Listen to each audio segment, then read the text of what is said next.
The most common causes for the oil pressure warning light are low engine oil. A low amount of oil in the engine means that there won't be enough fluid to maintain the proper oil flow. Low engine oil most commonly happens due to leaks in the oil pan, seals, engine valves, etc. Electrical issues. Electrical issues can lead to a faulty oil pressure sensor connection. Without a working oil pressure sensor, the system picks up the wrong data, which can trigger a warning on the dashboard. Faulty oil pump. An oil pump works by applying pressure to the oil and pumping it through the vehicle's oil lines, ensuring it reaches all the places it needs.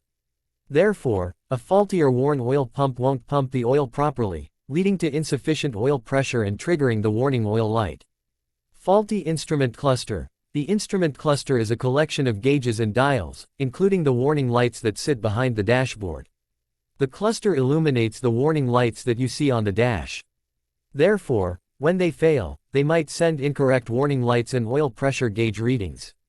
Clogged oil system. If the oil system is clogged, then accumulated debris is blocking the oil flow. Consequently, regardless of oil pressure, oil is not moving properly inside the vehicle, which the internal sensor picks up on. Therefore, a red oil pressure light flashes on the dashboard. If you find this video useful, please share it with your friends, and if you have any questions, leave a comment, we'll respond. Thanks for watching, and subscribe for more.